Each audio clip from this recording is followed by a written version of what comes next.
EVM machine में जो white शीशे थे उसको ब्लैक किया गया। दूसरा ये कि 7 सेकंड के अंदर आप उसमें चोरी करने की संभावना है। जब हम मोबाइल से सैटेलाइट का कंट्रोल करते हैं, एक मोबाइल से दूसरे मोबाइल में सारा डाटा चोरी कर लेते हैं, तो आप क्या समझते हैं कि उसमें बदलाव नहीं होता। और उसी के लिए हम लोग जो है डेमोन्स्ट्रेशन किया, हमने जंतर मंतर पे किया और कहा कि आप 50 मशीन दे दीजिए अपने देखरेख में और हम दिखा देते हैं कि कैसे चोरी होता है। तब इलेक्शन कमीशन क्या कहा कि 5-10% हो सकता है। तो 5-10% एक वोट से एक जनप्रतिनिधि हार सकता है और जीत सकता है। तो बताइए 5-10% तो बहुत ज़्यादा हो गया। 5,000 10,000 वोट का अंतर पड़ जाता है। और आप देखिए कि जहां भी चुनाव हुआ वहां 100 और 150 और 200 वोट से 1500 वोट से जीते और हारे हैं। तो ऐसी सूरत में आप चोरी नहीं कर रहे, डकैती कर रहे हैं और इस डकैती को रोकने के लिए ईवीएम हटाना होगा और बैलेट लाना होगा। देखिए, बैलेट पेपर में हम एक बार नहीं 5 बार उसके काउंटिंग करा सकते हैं, हम उसकी रखवाली कर सकते हैं, जगह जगह कर सकते हैं, लेकिन ईवीएम बदल जाएगा, उसको कैसे रोकिएगा? सरकार तो उसके लिए हमारे के यहाँ सिक्योरिटी है, सरकार करती है ना।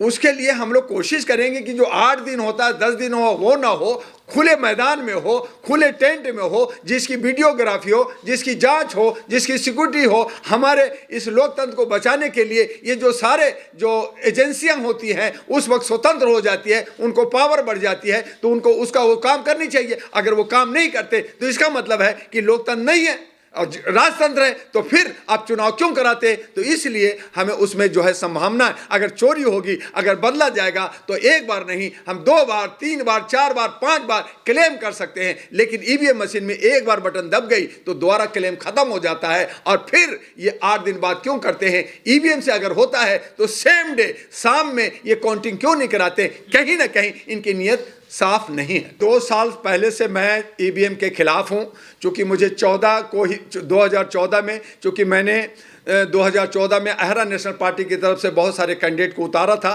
तब मुझे पता चल गया था इसमें चोरी हो रहा है और इन्होंने छूट करके 2019 में चोरी की। 2020 में नई दिल्ली से मैं चुनाव लड़ा था तो मुझे पता चला था कि इसमें बहुत सारी चोरियां हो रही हैं। वाइट और ब्लैक उसका जो स्क्रीन है उसकी गलतियां हैं और ये ईवीएम मशीन को भी बदल रहे हैं और जो है जहां पे काउंटिंग होती है वहां भी बदली जा रही है। तो हमने लगातार मांग किया कि ईवीएम मशीन को हटाओ और बैलेट लाओ, लेकिन उन्होंने हर तरह से कहा नहीं, ईवीएम हमारा बैलेट महंगा है, ये है वो है और बहुत खर्चीला है, समय लगता है। तब उनको हम हर तरह के रास्ते दिए और उसके लिए ईवीएम मशीन में कैसे चोरी होता है उसके लिए हम लोग जो है डेमोन्स्ट्रेशन भी दिया। लेकिन इलेक्शन कमीशन सरकार से मिली हुई है, उसकी पपट बनी हुई है और उसकी बात सुन रही है, जबकि इलेक्शन कमीशन को जनता का जनप्रतिनिधित्व को चुनने में वो सहायक होता है। उनको पारदर्शी होना चाहिए और हमारी जनता का और जो छोटी पार्टियां हैं उनके हित को देखते हुए इलेक्शन कमीशन को चाहिए कि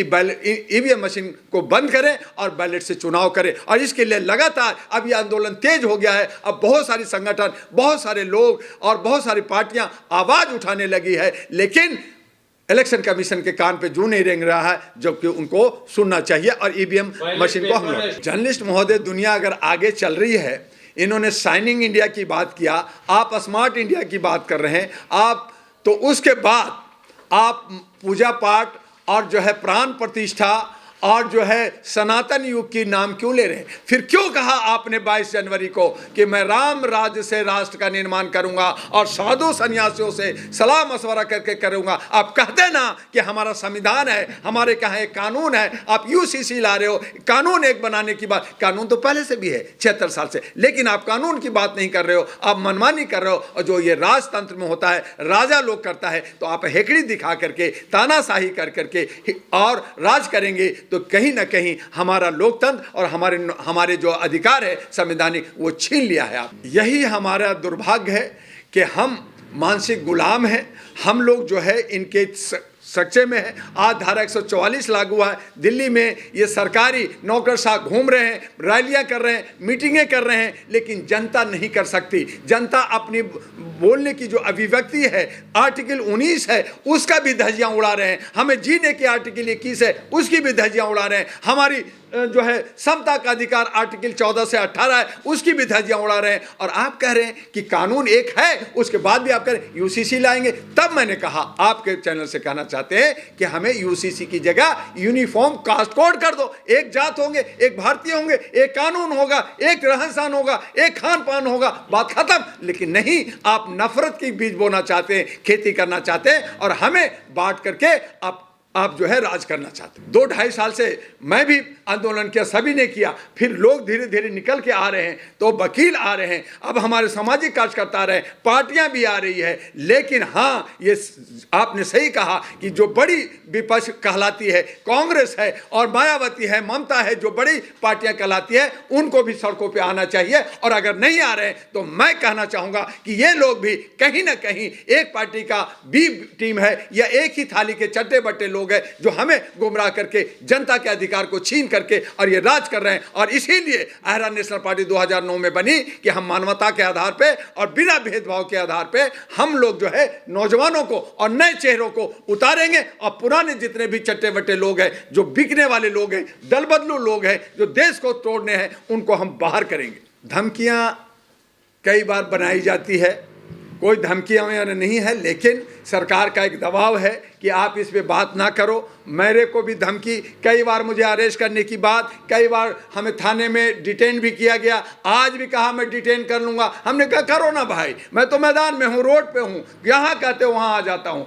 तो ये हंसते हैं, मुस्कुराते हैं। तो ये इस तरह की बातें, आज किसान का जो आंदोलन हो रहा उसमें भी धमकियाँ मिल रही, वहाँ भी गोलियाँ चल रही, वहाँ भी ड्रोन चलाया जा रहा है, उनको भी रोका जा रहा है। अब एक हमारा किसान जो अन्नदाता है, जो पंजाब से दिल्ली आना चाहता, उसको भी रोक रहे हैं। तो सरकार क्या है? तानाशाह है। सरकार जो है अपनी मनमर्जी चला रही है। तो ये सब रोक लगेगी, लेकिन आवाज जनता की नहीं रुकेगी। गारंटी चल रही है, गारंटी इसी बात की है ना कि वो जो है कह रहे हैं 400 पार। तो 400 पार जब हो रहा है तो चुनाव किस बात का? मत कराइए चुनाव, इलेक्शन कमीशन को बंद कर दीजिए। आपको लोकतंत्र पे विश्वास नहीं है, आपको जनता पे विश्वास नहीं है। ये जो हम मत देते हैं, जो हम गुप्त मतदान देते हैं, उस पे आपको विश्वास नहीं है। आपको विश्वास है आपको ईवीएम पे, आपको विश्वास है मनी दौलत पे, आपको विश्वास है कि आप जो है मार्केटिंग कर लोगे, आपको विश्वास है एम मनी, जो मैंने कहा 6 एम, हम 1 2 3 शुरू किया था, अब तो 6 एम हो गया। आप स्मार्ट मनी, आप जो है दिमाग से, माइंड से गेम खेल रहे हैं, आप मनी से गेम खेल रहे हैं, आप माफिया से गेम खेल रहे हैं, आप मार्केटिंग कर रहे हैं, आप जो है मार्केटिंग कर रहे हैं, और दूसरा मंदिर कर रहे हैं। तो सारे एम आपके पास है भैया, हमारे पास क्या है? हम तो गुलाम हैं, हम तो दबे कुचले हैं, कहीं डर जाते हैं, डंडा आप दिखाते हैं, भैंस आप ले जाते हैं, हम तो देखते रह जाते। तो जनता जो है, हम सब, मैं उसमें इंक्लूड, मैं अपने आप को कहता हूं कि हम गधे हैं, हम जो है गुलाम हैं, मानसिक गुलाम हैं। और इस तरह से हम जो है जी रहे हैं, और इस तरह से कब तक जिएंगे? जरूरत आन पड़ी है कि 65 करोड़ नौजवान को आगे आना होगा और अपने संविधान को और लोकतंत्र को बचाना होगा। और उसके लिए अहरा आह्वान करता है, और इसीलिए भारत के 9 रत्नों को हमने प्राण प्रतिष्ठा की। ठीक है, अगर तुम प्राण प्रतिष्ठा करके राम ला सकते हो तो मैं नेता लाऊंगा और अपना देश को बचाऊंगा। लेकिन इसमें भी लोगों का मतभेद है, और बहुसंख्यक कहीं ना कहीं बटे हैं, और उनमें अकल ही नहीं आता, उनमें तेजी है लेकिन चतुराई और स्मार्टनेस नहीं आ रहा। और यही वजह है कि हम आज मार खा रहे हैं।